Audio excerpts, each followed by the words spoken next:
Bonjour, donc je vais remettre un petit peu au propre ce qu'on a vu dans le TD d'hier. Donc on va commencer à regarder les propriétés optiques des solides. Donc la première chose qu'on va regarder, c'est le modèle de Drude-Lorentz.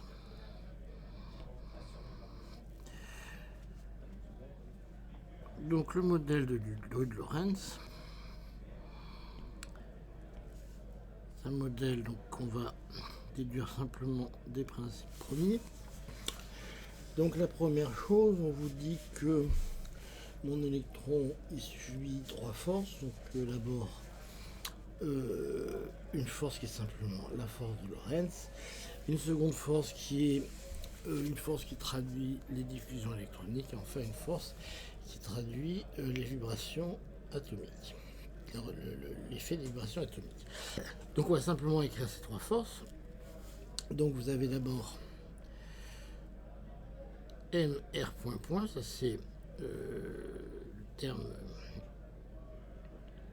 terme d'accélération, qui est égal à moins E vectoriel B. Donc moins E, c'est le moins, c'est pour la charge de l'électron. Ici vous avez le champ électrique plus V vectoriel B. Ensuite vous avez donc la force de rappel, moins mv sur tau. Alors comment on peut comprendre cette force de rappel? C'est simplement en considérant qu'un électron il va subir un choc tous les taux, et ce choc va ramener sa vitesse à 0. Donc entre 0 et taux, l'électron va accélérer, et au bout d'un temps taux, paf, sa vitesse est ramenée à 0. Donc vous voyez que ça correspond à finalement avoir une accélération qui est de V sur taux. Donc ça correspond à une force qui est en mv sur taux. Donc c'est comme si finalement il se baladait dans un truc un peu visqueux et que tous les taux ont ramené à 0. Donc ça correspond à une force qui est moins mv sur taux. Donc le temps, dans ce cas-là, le taux est complètement phénoménologique. Et puis vous avez ici un terme qui est m oméga 0 carré r. Donc ça c'est le couplage avec les phonons. Donc c'est un couplage qui dépend du carré de la pulsation, okay, et qui en fait dépend de la distance à laquelle vous êtes du phonon. Alors essentiellement vous pouvez imaginer que si vous passez au-dessus d'atomes qui vibrent, l'électron qui passe là, il est perturbé par le passage, par les vibrations des atomes qui sont en dessous. Donc ça prend cette forme-là. Donc on ne va pas détailler ça ici. Bon, tout ça, ça se calcule.